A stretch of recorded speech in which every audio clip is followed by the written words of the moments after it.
Merci beaucoup bandeko balandi ya chaîne na biso Victoria HD esengoza makasi ya kokuta na biso na pokwa lelo mpona kopartage mayematali politique ya République démocratique du Congo.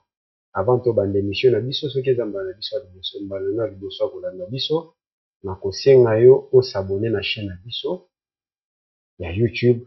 Soki ozolanda biso na Facebook, s'abonner na page na biso obanda kolanda ba information du jour. Thème na biso bandeko ndenge bomoni yango tokomi yango mbutu na parlement. Kuna moyen eza te bandeko baye oyo biso topona bakende kolobela biso bazobunda kuna. Na kati émission oyo toko expliquer bino élection ezalaki prévu na Assemblée nationale ya bureau définitif lobi samedi ekozala te. Pona nini ekozala te bokoyeba bango na kati émission na biso. Banani bazobunda kuna na kati ya parlement toko expliquer bino bokoyeba banani bazobunda. Ba poste yango bao bazobundela ba poste baza banani kaka na kati émission oyo toko expliquer bino. Restez avec nous jusqu'à la fin de l'émission. N'oubliez pas de cliquer sur j'aime l'émission pour algorithme Nabiso et mata YouTube amatisa algorithme Nabiso ya émission. Même ceux que vous avez Facebook, kobo sana kotike la biso j'aime l'émission te pour ematisa algorithme Nabiso. Kobo sana pete ke ko partager émission Nabiso na groupe WhatsApp, ko partager ngo na groupe Facebook. Ceux qui ozolanda biso na Facebook, ko partager ngo pete na profil ya Yomoko sur Facebook.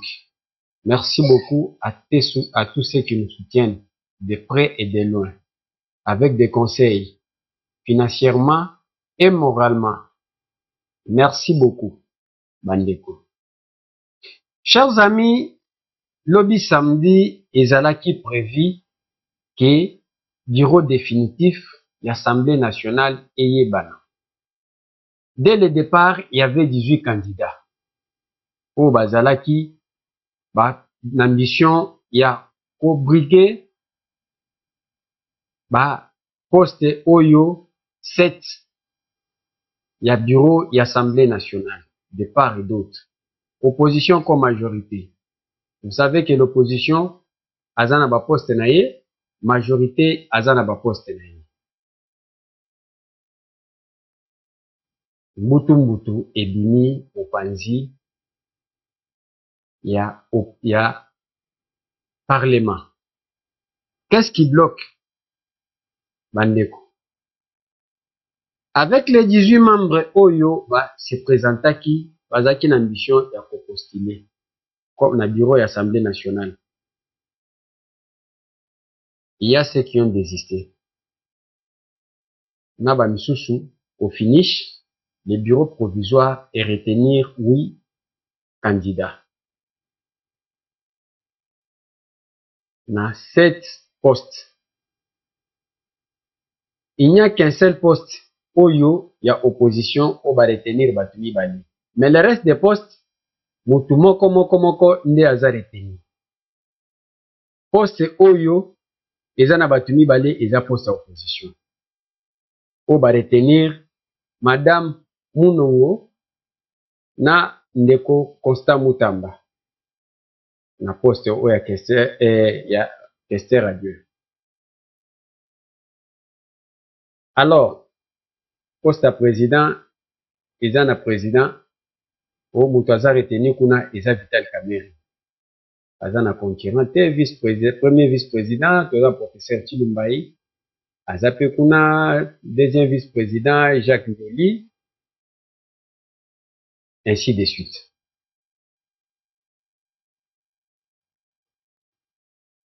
Na kati ya wino oyo eza retenu ndenge na yebisi bino na poste ya président toza Kamerhe elwaka nyingi Vital premier vice-président honorable Chilumbai Musau Isaac Jean-Claude deuxième vice-président Mosoko Diapwanga Christophe rapporteur toza na Jacques Joly rapporteur adjoint deux postes des amis balé en opposition toza na Munongo Inamizi Dominique na Muta Matungunga Constant. Kester tozana Polipoli Lunda Chimène na Kester adjoint tozana Demba Wali Caroline. Wanande selon communiqué ou ebimaki y Assemblée nationale na ba poste wana. Quand communiqué ou ebimi agitation ebimi bitumbe bimi. Tomoni réaction ya liboso eza réaction ya ndeko Mayo Mambe. Honorable Mayo ya UNC a réagi. Nako lingananu po tokende musika bolanda nanu réaction ya Mayo Mambe. Nous ne pouvons pas sacrifier le pays aux humeurs de quelques gens, qui qu'ils soient. Vous avez donc compris pourquoi moi je n'accepte pas cette liste-là, parce que établie par une commission ignorée, totalement ignorée par la plénière. Nous sommes une assemblée nationale, l'émanation du peuple congolais, et la souveraineté appartient à la plénière. C'est à elle de mettre en place une commission et le président signe. Il n'y a que ce point-là qui m'offusque moi. Nous sommes en démocratie, nous nous sommes battus, on a fait des marches quand les autres étaient dans les MPR, parti-État. Nous on a fait des marches comme des étudiants. Il y a eu des morts. Aujourd'hui, ce n'est pas un problème. Le chef de l'État a voulu que nous soyons tous dans l'union sacrée. Nous nous retrouvons, mais on continue avec les méthodes dépassées, les méthodes que nous ne pouvons pas accepter du tout. Les méthodes... Wana eza réaction ya honorable Mayo Mambe Kebodo. Ye aboyi liste ango. De son côté aboyi liste ango. Mayo Mambe Kebodo oyo aboyi liste. Aza député ya UNC ya Vital Kamerhe. Mais na kati ya liste oyo azoboya. Eza liste oyo ba retenir président comme Vital Kamerhe, président ya parti na ye. Mais ye aboyi liste oyo. Il y a un point que je ne suis pas d'accord avec vous. Quand tu parles Nabamissou Soubazara qui n'a un père. Je sais qu'il fait allusion à Mbosso Kodia qui était dans le impère. Ce qui te limite la carrière, il y a que ça là-bas marche.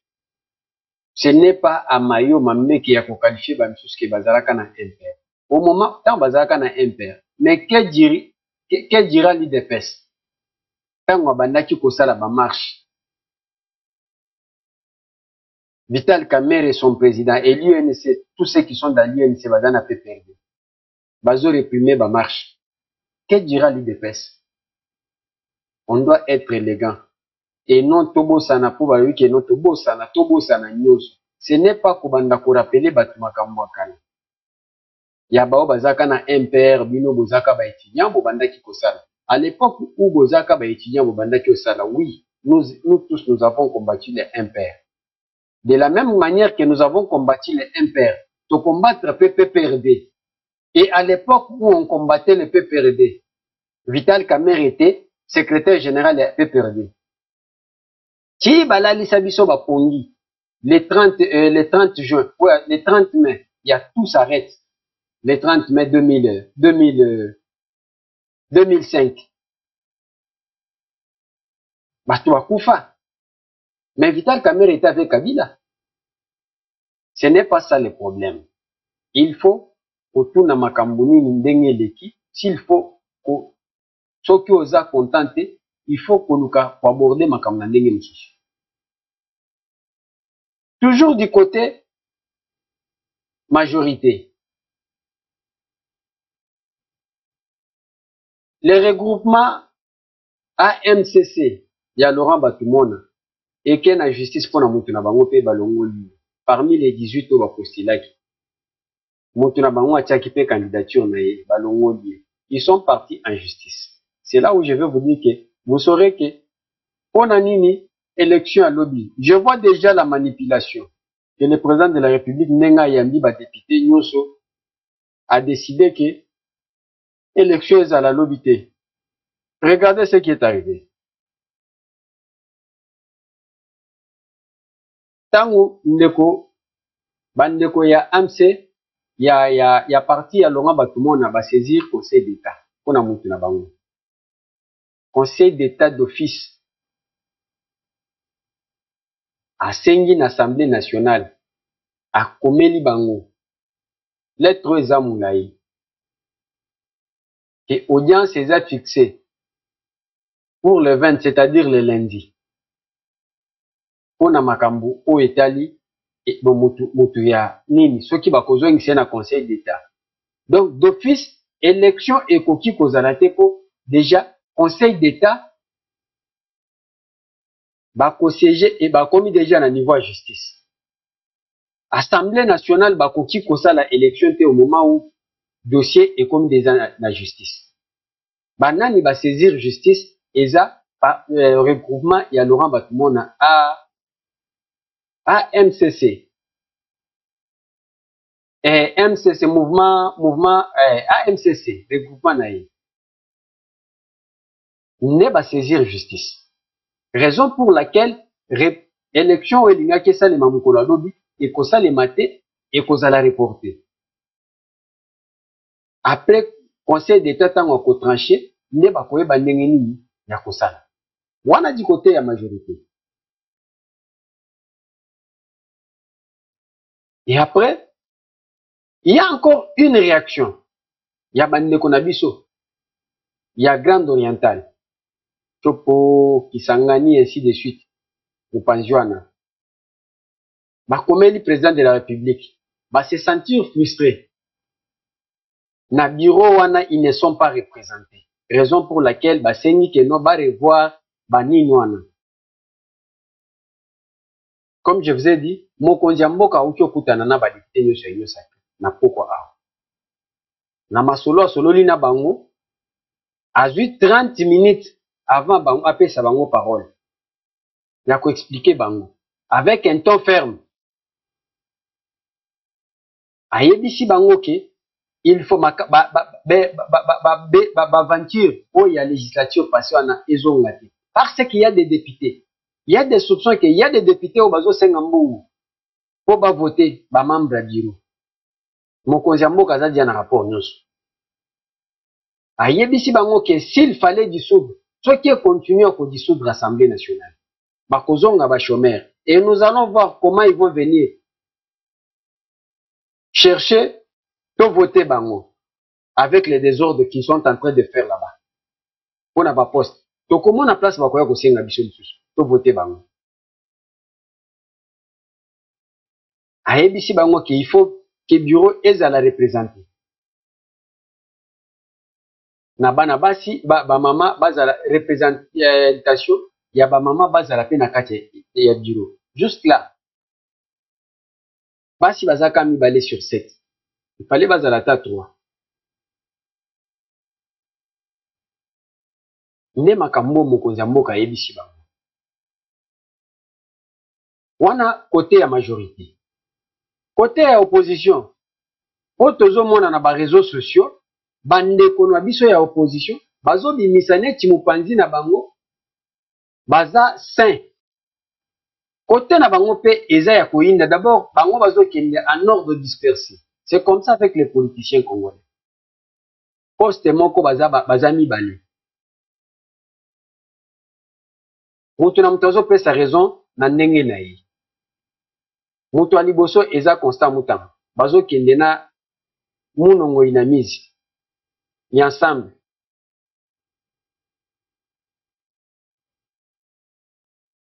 Constant Mutamba apesi ya ye point de vue. Raison pour laquelle akei na nini. N'élection a postulé. Nansenga bolandango et après tozonga tout ça l'analyse et to kende pena ya bato ensemble boyoka bango pe après.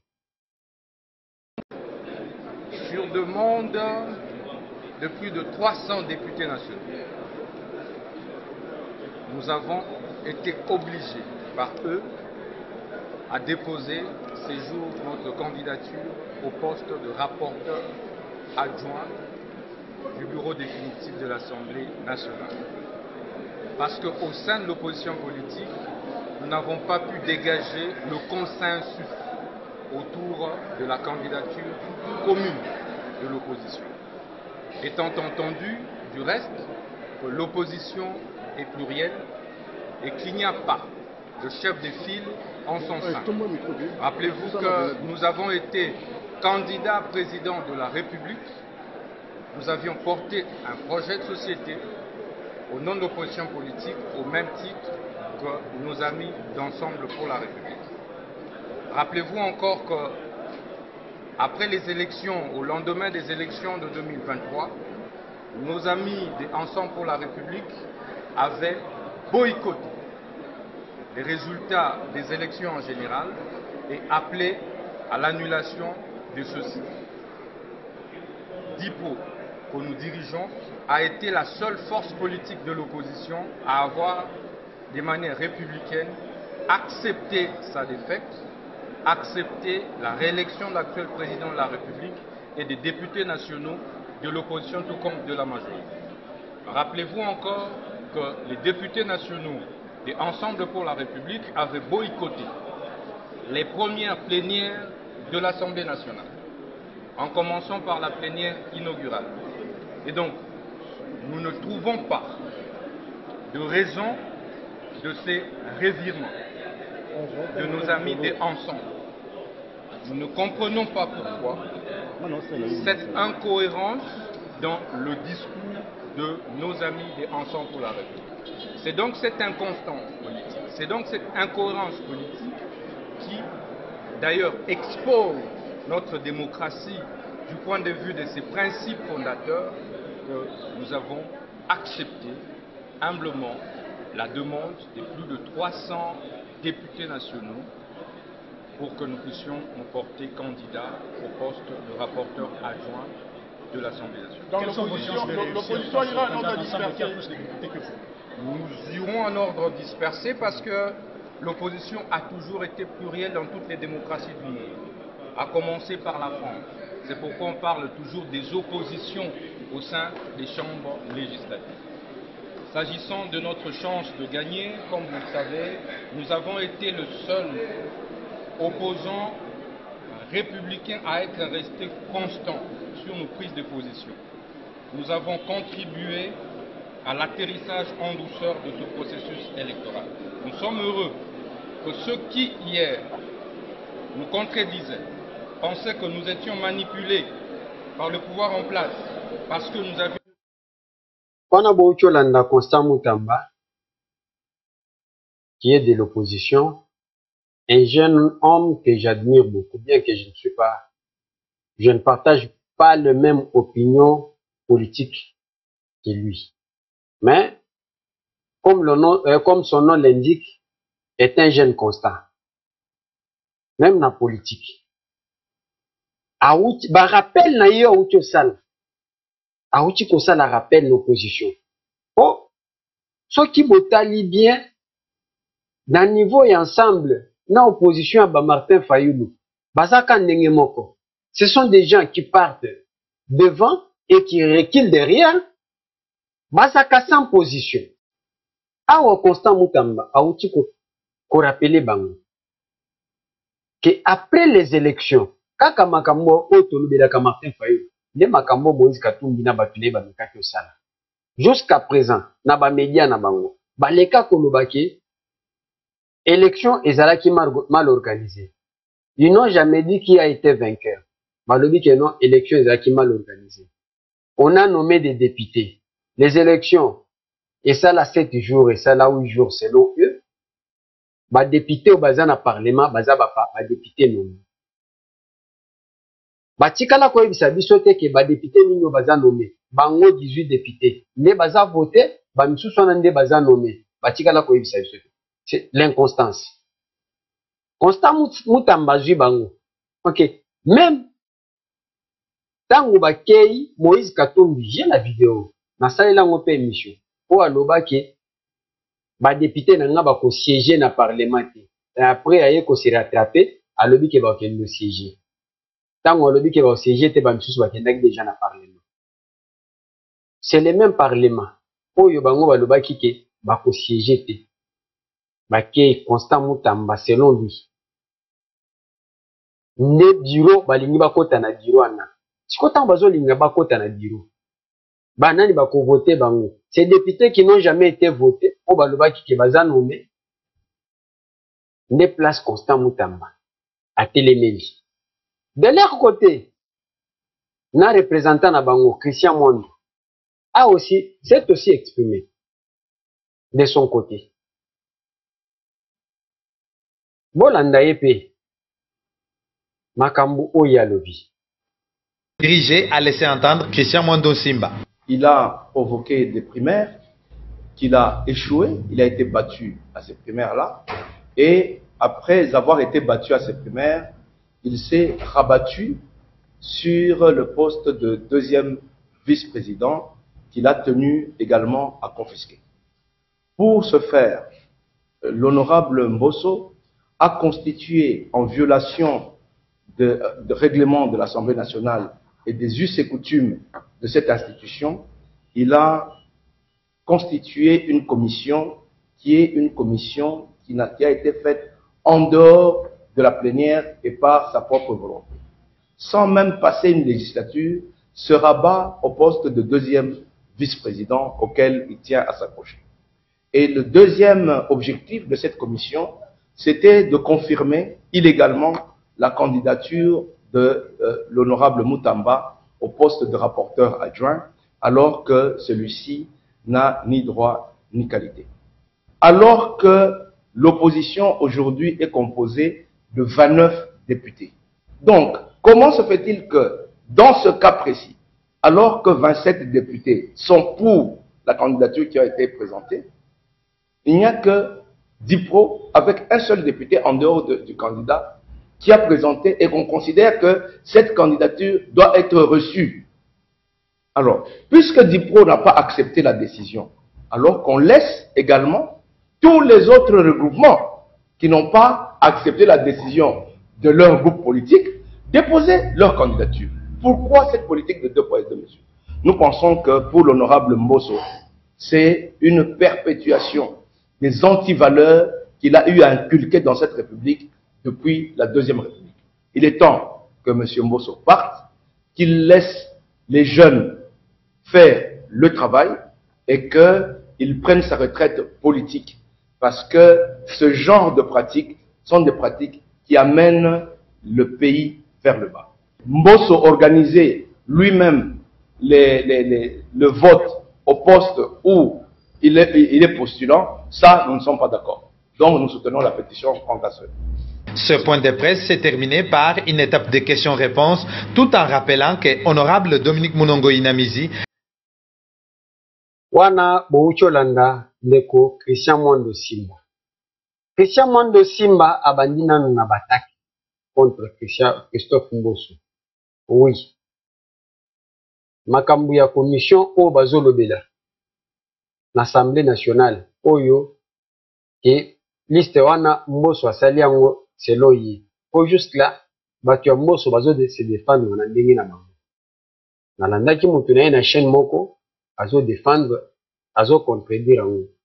Donc eza mutu na mutu azo se défendre na ndenge na ye. Mais ce que moi je regrette est que Christian Mondo Simba alobeli makambo primaire que Mbosso Kodia a été bâti au primaire. Oui, Mbosso Kodia a été bâti au primaire, c'est la démocratie. Comme Moïse Katumbi aussi a été bâti aux élections présidentielles par Félix Tshisekedi. C'est la démocratie. Je ne sais pas ce que Christian Mondo Simba politique à Sala Kasala Ngwapi.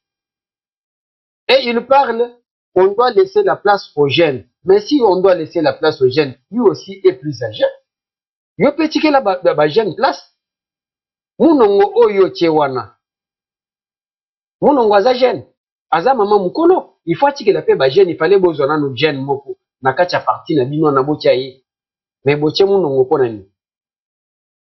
Et je sais que munongo oyo botie wana. Et le kozo ba ni sabine pas Constant Mutamba. Eza ke Constant Mutamba ndenge azana akobattre munongo.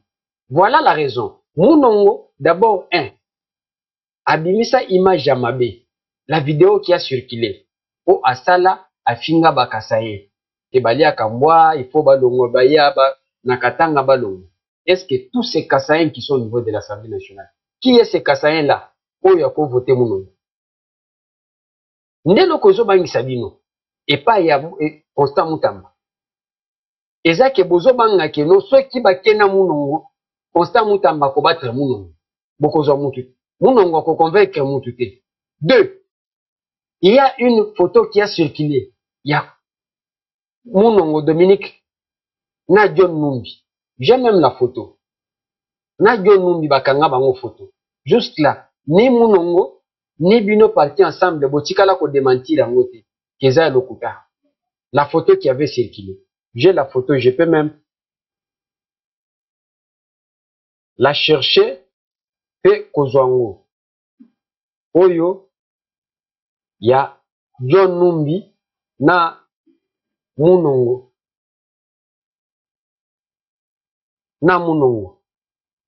Personne parmi vous n'a contesté la photo. Allo bakeno, eza Photoshop.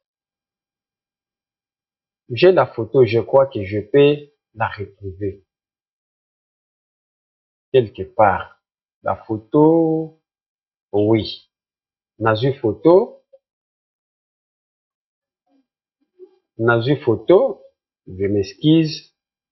Il y a Dominique Munongo. Obino vous présenter comme candidat. Dominique Munongo, il est là. Dominique Munongo est là avec John Numbi. Voilà. Ye oyo na John Numbi. Au moment, bino botikala, au contester photo. C'est-à-dire que, qui est ce Congolais qui peut accepter au moment où tu as dit que John Numbi, aza moko ya batu oyo bazo bundisa, bazana M23. Qui est ce Congolais-là qui peut accepter? Qui est ce député-là de l'Union sacrée qui peut accepter de voter Moutou ou eza proche à John Numbi pour akoma na bureau ya Assemblée nationale? Donc, soit comme na bureau ya Assemblée nationale, makambu nyonso secret nyonso ya Parlement. Ozo le kana bureau et kobando comme pas John Numbi. Donc, soit comme pas John Numbi, comme pas Nanga, comme pas Kabila. Qui est ce député-là qui va accepter de voter Dominique Munongo? C'est ce qui fait que Bazobanga, bato ensemble Bazobanga ke Constant Mutamba azala challenger ya Munongo. Po bayebi ke Munongo akoleka na ete bako voter ete parmi les 300 députés de l'Union sacrée. Bako voter Munongo te bako voter Constant Mutamba. C'est ça l'acharnement. Et je vous assure que lelo nenge toke na conseil d'état boko yo kalobi peki bato ensemble bazupe dossier na bango bamemi yango na assemblée na conseil d'état po emema biso musika. Bien que le président de la République a dit que lobby na tongo présidium ya union sacrée, il faut se réunir d'urgence ba établir liste oyo bakopesa ke ebim des ordres oyo baye nango esila liste wana ba établir liste ekende na parlement bazwa harmoniser yango pour akende l'élection. Et au moment où biso na mboka tozozela ke bureau efanda bureau efanda au bureau définitif yango nde ko yamba gouvernement po makambo eza na est ebele même lelo mokonzi ya mboka oki olobela makambo eza na est ezosenga ke gouvernement ezala mpona intervention na makambo est kosilisa guerre ya est. Au moment où nous avons des députés oyo bazowelela baposte et c'est de l'union sacrée. Yango nde mokonzi ya mboka a insisté lelo ayebisi bango ke au moment soki bo mekiko sala baje baventure ya législature passée azo dissoudre parlement. Et quand on va dissoudre le parlement, tokota la siko bino ba député oyo bokeyo na 3 mois boya kozongela biso boya koyebisa biso ke non to voter bino lisusu. Chers amis, on a déjà consommé. Nous sommes presque à la fin de notre émission. Nit Nabiso Koki. Muke otozaki nango ya kopartager ya wana. Nosenga bino bo s'abonner ka na chaîne na biso. Bo continuer ko partager yango. Ça nous fera du bien et encourager biso. Po totie la bino ba émission mususu en ligne. Merci beaucoup.